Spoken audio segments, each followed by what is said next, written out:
같이 사도신경으로 우리의 신앙을 하나님께 고백하겠습니다. 나는 전능하신 하나님, 아버지 하나님, 천지의 창조주를 믿습니다.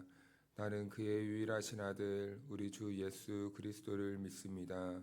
그는 성령으로 잉태되어 동정녀 마리아에게서 나시고 본디오 빌라도에게 고난을 받아 십자가에 못 박혀 죽으시고 장사된 지 사흘 만에 죽은 자 가운데서 다시 살아나셨으며 하늘에 오르시어 전능하신 아버지 하나님 우편에 앉아 계시다가 거기로부터 살아있는 자와 죽은 자를 심판하러 오십니다.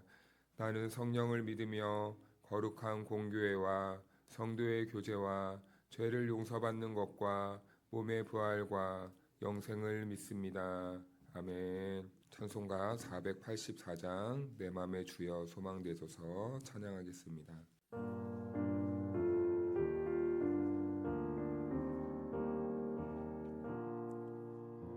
내 맘의 주여 소망되소서 주 없이 모든 일 헛되어라 밤에나 낮에나 주님 생각 잘 때나 깰 때 함께 하소서 지혜의 주여 말씀으로써 언제나 내 안에 계십소서 주는 내 아버지 나는 아들 주 안에 내가 늘 함께하네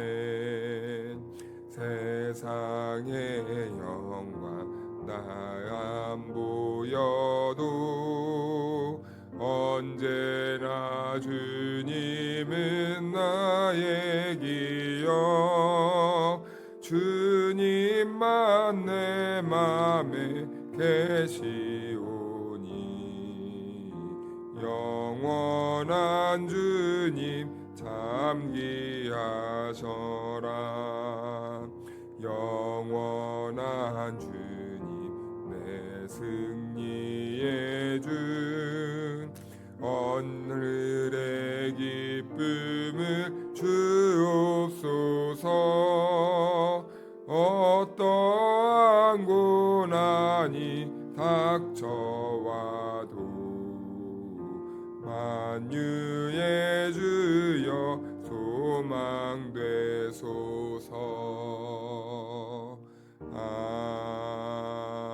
아멘. 오늘 우리에게 주신 하나님의 말씀은 고린도전서 10장 31절에서 33절 말씀까지입니다.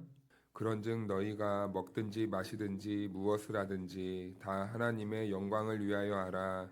유대인에게나 헬라인에게나 하나님의 교회에나 거치는 자가 되지 말고 나와 같이 모든 일에 모든 사람을 기쁘게 하여 자신의 유익을 구하지 아니하고 많은 사람의 유익을 구하여 그들로 구원을 받게 하라. 아멘. 할렐루야. 하나님의 은혜와 평강이 우리 모두에게 함께하기를 축복합니다. 네, 고린도전서 10장을 우리가 계속해서 조금 이렇게 면밀하게 조목조목 이렇게 살펴보고 있는데 그만큼 이 10장의 말씀은 우리 신앙생활, 우리 성도들이 신앙생활할 때 매우 중요한 이 기초가 되고 지침이 되기 때문입니다. 10장에서는 계속해서 질문해 왔죠. 우상의 제단에 바쳐진 이 음식을 먹어도 되냐, 말아야 되냐, 그리스도인들이 세상 사람들이 모이는 그 모임에 참여해서 그들과 함께 그 문화를 함께 즐겨도 되느냐, 그리스도인들의 자유는 도대체 어디까지 허용되어야 되느냐 라는 이런 몇 가지 질문이 있었습니다.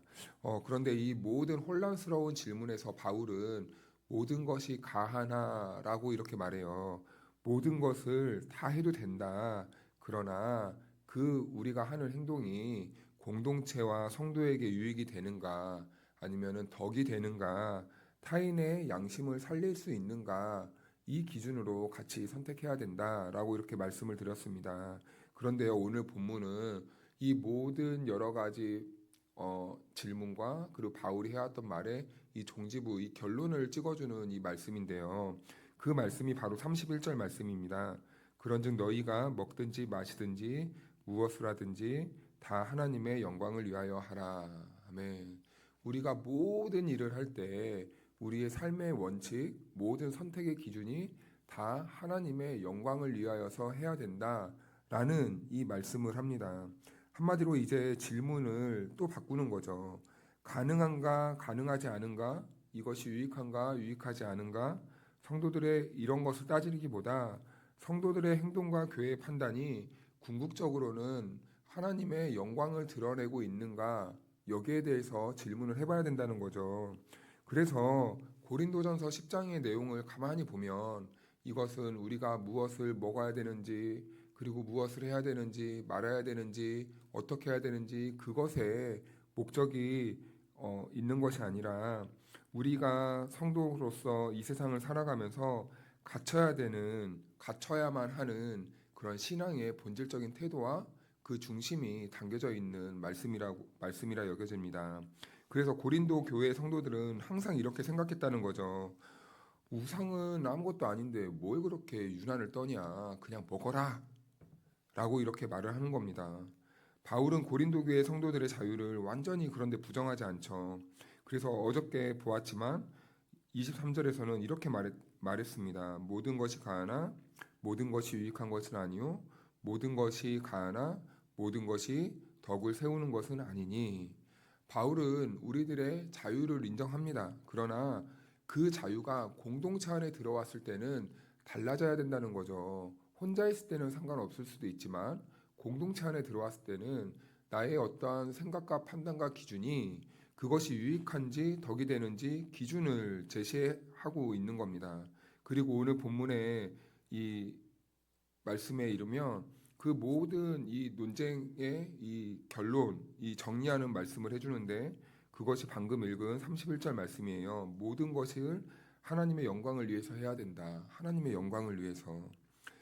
그렇다면 이 하나님의 영광을 위해서라는 이 말은 약간 좀 추상적으로 들릴 수도 있습니다. 도대체 하나님의 영광을 위한 그 일은 어떠한 것인가? 그래서 바울은 이 하나님의 영광을 위하여서 하라, 이것을 이해시키기 위해 가장 일상적인 표현을 사용하는 거예요. 먹고 마시는 모든 일상에서 이 우리가 먹고 마시는 일은 우리가 한 번으로 끝나는 것이 아니라 우리 일상에서 계속해서 반복적으로 그리고 일어나는 되풀이되는 그런 삶의 모습입니다. 그런데 바울은 그 일상적인 행동을 하나님의 영광이라는 것과 연결시켰다는 것이죠. 그래서 이것은 단순히 어떠한 한 지점만 놓고 이것만을 해도 되고 안 해도 되고 그런 정도가 아니라 우리의 삶의 모든 영역으로 다 이렇게 확장시켜 나갔다는 겁니다. 이 고린도 교회 사람들은 단순히 음식을 먹어도 되냐 안 먹어도 되냐 이 문제로 접근했지만 바울은 이젠 그 생각을 넓혀서 그게 아니라 우리들의 모든 삶의 행동 양식에서 우리가 무엇인가를 행동하고 결정하고 판단하고 그리고 살아갈 때에 우리의 모든 그리스도인의 삶의 기준은 내 자유보다는 하나님의 영광이 되는가 안 되는가 라는 것을 먼저 따져봐야 된다는 것이죠. 그래서 이것은요, 우리가 오늘날 우리 성도들이 사뭇 오해하는 경우가 있습니다. 이 하나님의 영광을 올려드릴 때 예배 때에만, 뭐 찬양 때에만, 뭐 기도할 때에만, 그리고 뭐 우리 교회 안에서 봉사할 때에만, 그리고 선한 일을 행할 때에만, 그리고 또 이것을 조금 또 다르게 해석해서 우리가 무언가를 성취했을 때, 그리고 목표한 것을 크게 이뤄냈을 때, 우리가 달성해냈을 때 그것을 하나님께 영광 올려드립니다 라는 이 말 한마디로 끝내버리는, 이 정도로만 생각하는 경우가 있어요. 그런데요, 하나님께서는 그런 것뿐만 아니라 우리가 먹고 마시고 그리고 모든 소소한 일상을 해내는 그 삶에서도 하나님의 영광을 드러내라고 합니다. 그래서 또 이것을 이렇게 이해하시는 분들이 있더라고요. 밥을 먹을 때 이 음식을 통하여서 하나님의 영광을 드러내게 하소서. 그래서 이것을 하나님의 영광을 드러내는데 어떠한 기초적인 토대가 되는 그 정도로 또 이해하는 경우가 있더라고요. 그런데 그게 아니라 밥을 먹으면서 영광을 드러내라는 겁니다. 이것은 매우 중요한 겁니다. 이게 소소한 것 같은데 밥을 먹으면서 저도 이게 습성이 가끔 이렇게 있는데 음식이 왜 이래? 이거는 나의 행동으로 인하여서 상대방에게 매우 불쾌한 심정을 주는 거죠. 이거 음식이 왜 이렇게 설익었어? 이거 음식이 왜 이렇게 딱딱해? 이러면 음식을 준비한 사람의 마음은 어떻습니까? 네, 아픈 거예요. 네, 저도 근데 먹다 보면 습관적으로 왜 이렇게 기름이 많아? 왜 이렇게 음식이 짜? 그러는데 이게 참 덕이 안 되는 겁니다. 그런데 이것을 우리가 일상에서 밥을 먹을 때에도 하나님의 영광을 드러내면서 먹어야 된다라는 거예요. 그래서요, 어떤 신앙이들은 때때로 이 신앙과 삶을 나누려고 할 때가 있습니다. 그러나 바울은 신앙과 삶을 분리시키지 않아요. 오히려 성경은 우리의 모든 삶의 영역에서 하나님의 영광을 드러내라고 합니다. 즉, 우리의 모든 작은 행동 하나하나가 하나님과 신앙하는 삶에 있어서 매우 밀접하게 연결되어 있다라는 것이죠. 그래서 우리가 사역을 하다 보면 이런 경우가 있습니다. 사역의 현장에는 많은 사람들이 몰려 있어요. 그런데 때때로는 우리가 어떠한 예산을 집행할 때나 어떠한 이 같이 밥을 먹을 때 다양한 사람들이 있어서 여러 가지 기준이 제시가 됩니다. 어떤 사람들은 1인당 뭐 3만 원짜리 밥을 먹자. 뭐 우리 수고했으니까 뭐 연말에 한 번이니까 뭐 몇만 원짜리 밥을 먹자. 우리 수고했으니까 우리 같이 좀 이것을 즐기는 것도 나쁘지 않다. 그런데 한편에서 소리는 내지 못하지만 상처받는 영혼들이 있습니다. 삶이 너무 어렵고 힘들다 보니까 이 돈이 있으면은 우리 뭐 며칠 식비가 될 수 있는데 막 이런 생각이 드는 경우가 있죠. 그런데 만약에 그것을 면밀하게 관찰하고 그 영적인 공간 안에서 그것을 이렇게 발견할 수 있으면 공동체는 어떻게 해야 됩니까? 멈춰야 되는 겁니다. 왜요? 상처받으니까요. 우리의 이 일상적이고 자연스러운 행동 하나가 누군가를 아프게 하고 누군가에게 상처를 줄 수 있다면 멈춰야 된다는 것이죠. 왜냐하면 하나님의 영광을 가릴 수도 있기 때문입니다. 그렇다면 하나님의 영광이란 조금 우리가 구체적으로 드러나게 됩니다. 그래서 우리가 어떤 행동으로 세상적으로 큰 일을 해내고 많은 일을 해낸다고 해서 그것은 하나님의 영광이 더 커지는 게 아니라는 것이죠. 우리가 무엇을 더 한다고 해서 하나님이라는 분이 더 넓어지고 커진다는 것이 아닙니다. 그런데 우리는 계속 뭔가를 크게 이뤄내야 되고 뭔가를 부풀려야 될 때 그때만 하나님의 영광이 된다라고 이렇게 인식할 때가 있다라는 거죠. 그런데 성경에서는요, 이 하나님의 영광이란 것을 우리의 삶의 어떤 성취가 아니라 우리가 하나님의 성품을 드러내는 것으로 말씀해주고 있다는 겁니다. 이렇듯 오늘 본문은요, 하나님의 영광을 어떻게 우리가 드러내야 되는지를 설명해주고 있는 본문인데, 그래서 32절 말씀을 보면 이런 말이 있어요. 유대인에게나 헬라인에게나 하나님의 교회에나 거치는 자가 되지 말고, 이렇게 말씀합니다. 우리에게 완벽한 삶을 요구하는 것이 아닙니다. 우리가 하나님의 자녀로서 전부 다 잘해야 된다. 그런 의미가 아니에요. 어떤 이들에게 복음이 삶의 걸림돌이 될 수도 있게 된다라는 뜻입니다. 이것은 무슨 말입니까? 우리가 복음을 증거해야 되는 그러한 도구 아닙니까? 우리는 하나님의 살아계심을 나타내는 통로 아닙니까? 그런데 그 하나님의 복음을 전달해야 되는 입술과 삶의 통로가 되어야 되는데 우리들의 입술과 삶의 통로로 인하여서 누군가가 그 복음이란 이름으로 걸려 넘어지게 되는 거예요. 그것을 말하고 있는 겁니다. 그래서 복음을 드러내야 하는 내 중심도 중요하지만 복음을 중심으로 한 나의 삶의 내용도 굉장히 중요하다는 것입니다. 내 고집과 내 자유와 내 뜻과 내 주장 때문에 누군가가 걸려 넘어질 수 있다면 그것은 멈춰야죠. 그것은 멈춰야 되는 겁니다. 제가 웃으면서 항상 가끔 말씀드리잖아요. 휴지 2겹짜리 쓸 거냐, 3겹짜리 쓸 거냐, 이것 가지고도 실제로 싸움이 일어납니다. 별것도 아닌데. 그럴 땐 어떻게 해야 됩니까? 빨리 포기하는 게 서로에게 유익이 되고 공동체가 건강해지는 법이라는 것이죠. 그래서 이럴 때는요, 빨리 우리가 깨달아야 돼요. 아, 이걸로 인해서 공동체가 목소리가 커진다면 빨리 내가 절제해야 되는구나. 절제해야 되는구나. 이것을 우리는 경계해야 된다는 거죠. 그리고 이어서 바울은 33절에서 이렇게 말합니다.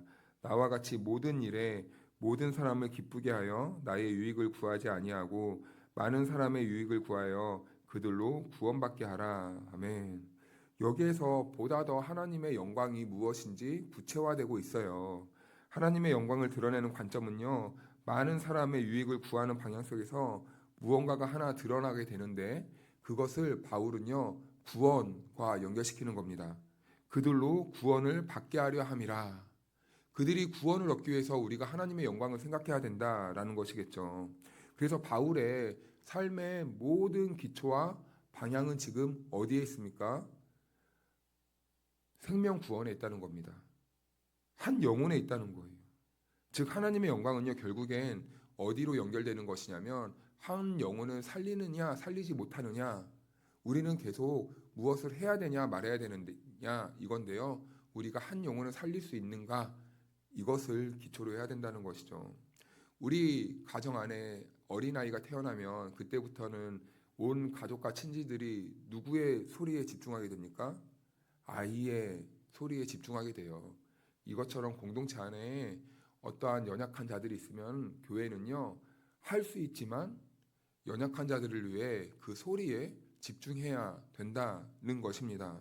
왜냐하면 교회 공동체는요, 우리가 재미있게 즐기는 부분도 있고 그리고 많이 큰 일을 해내는 것도 있지만 결국엔 궁극적으로 존재해야 되는 이유가 한 영혼 불신자를 위해 그리고 연약한 성도들을 위해 존재하는 것 아니겠습니까? 그래서 한 영혼이 살아나고 한 영혼이 회복되고 한 영혼이 우리와 같은 그러한 신앙의 성숙으로 자라가는 그 과정 속에 있는 그 공동체이기 때문에 우리는 항상 작은 자, 연약한 자, 아직 이해하지 못하는 사람들을 위해서 우리의 자세를 낮춰주고 우리가 귀를 기울여줘야 되는 그러한 성숙한 신앙인들의 모습이 있어야 된다는 거죠. 그런데 요즘은 좀 안타까운 게 따라오려면 따라오고 말라면 말고 우리가 앞서 나가면 나중에는 저 사람도 따라오다 보면 될 거야. 아니에요. 우리가 그 사람 뒤로 가줘야 됩니다. 그래서 어떻게 해야 됩니까? 밀어주고 넘어질까 지지해주고 붙잡아주고 일으켜주는 그런 신앙의 공동체가 돼야 된다는 거죠. 그래서 오늘 본문을 다시 한번 읽어보면은 이렇습니다. 그런즉 너희가 먹든지 마시든지 무엇을 하든지 다 하나님의 영광을 위하여 하라. 유대인에게나 헬라인에게나 하나님의 교회에나 거치는 자가 되지 말고 나와 같이 모든 일에 모든 사람을 기쁘게 하여 나의 유익을 구하지 아니하고 많은 사람의 유익을 구하여 그들로 구원을 받게 하라. 아멘. 그래서 이 세 가지 이 말씀은 서로 연결되어 있어요. 하나님의 영광은 우리가 추상적으로 생각하는 게 아니라 우리의 현실이 되어야 된다는 겁니다. 그런데 그 영광을 현실에서 이루어내기 위해서는요, 우리에게 아픔이 있어요. 왜냐하면 내가 생각했던 것을 정말 다 하나도 빠짐없이 내려놓아야 될 때가 있습니다. 그리고 내 유익을 절제해야 될 때가 있습니다. 왜 그렇게 해야 됩니까? 한 생명을 살리기 위해 공동체와 이웃을 먼저 생각할 때 그렇게 해야 된다는 거죠. 그래서 신앙은 결국 방향의 문제가 아니라 내가 중심인가 아니면 하나님이 내 삶의 중심이 되는가, 내 권리를 누리는가 아니면 하나님의 뜻을 우리가 실현해야 되는가, 여기에 우리는 늘 기준을 세우고 질문해야 된다는 겁니다. 그래서 오늘 말씀은 우리들에게 큰 일을 강요하지 않아요. 내가 하나님이 우리들에게 큰 일을 맡겨서 그것을 잘 감당해서 많은 사람들이 내가 이렇게 위대한 줄 알려라 라는 게 아니라, 하나님께서는 오늘 우리들에게 밥 먹을 때에도 하나님의 영광을 생각해라. 밥 먹을 때에도 하나님의 영광을 생각하는 그러한 자세로 한 영혼을 살릴 수 있는 그러한 모임을 만들어라 라는 것이 바로 하나님 아버지의 뜻이었습니다. 이 질문 하나만 붙들어도 우리의 선택은요, 오늘 하루의 삶에서 그리고 앞으로의 모든 신앙생활의 과정 속에서 그 선택의 기준이 달라질 수도 있을 것 같아요. 말 한마디를 하기 전에도, 내 삶의 결정을 내리기 전에도, 그리고 자유를 행사하기 전에도 이것이 하나님의 영광이 될 수 있는가 아닌가, 한 영혼을 살릴 수 있는가 아닌가, 우리 공동체에 덕을 끼칠 수 있는가 아닌가, 이것이 우리 공동체에 유익이 될 수 있는가 아닌가를 생각한다면 우리의 삶은 완전히 180도 달라지게 될 것입니다. 그러므로 사랑하는 여러분, 오늘 하루도 하나님께서 하나님의 말씀 안으로 저와 여러분들을 불러주셨습니다. 우리들에게 말씀 안으로 불러주셨다는 것은 오늘도 그 뜻을 우리가 붙잡고 오늘 하루라는 시간 속에서 하나님의 말씀을 붙잡고 하나님의 중심으로 살아내기를 원하시는 아버지의 마음이 있는 것이죠. 그래서 사랑하는 여러분, 오늘 우리가 어떤 환경에 있고 어떤 삶을 살아가고 누구와 만나고 어떤 이와 교제하시더라도 그 안에서 하나님의 영광을 생각하면서 내 뜻보단 하나님의 뜻대로 순종하며 살아가기를 주님의 이름으로 축복합니다. 우리 같이 기도하겠습니다. 거룩하신 하나님 아버지, 오늘도 말씀으로 우리의 삶의 기준을 다시 세워주시니 감사합니다. 먹고 마시는 일상의 자리까지도 하나님의 영광과 연결되어 있음을 깨닫게 하시니 감사합니다. 주님, 우리의 선택이 내 유익이 아니라 하나님의 영광을 향할 수 있도록 인도하여 주옵소서. 말 한마디, 행동 하나에도 주님의 성품이 드러나게 하시고 누군가를 넘어지게 하기보다는 살리는 방향으로 살아갈 수 있도록 인도하여 주시옵소서. 우리의 자유를 주장하기보다 한 영혼의 유익을 먼저 생각하게 하시고 오늘 하루도 하나님의 이름을 높이며 살아갈 수 있도록 도와주옵소서. 하나님, 이 새벽에 주님 앞에 선 성도들을 기억하여 주시고 각자의 삶의 자리에서 주님의 영광을 드러내는 통로로 사용하여 주옵소서. 감사드리며 예수님의 이름으로 기도하옵나이다. 아멘.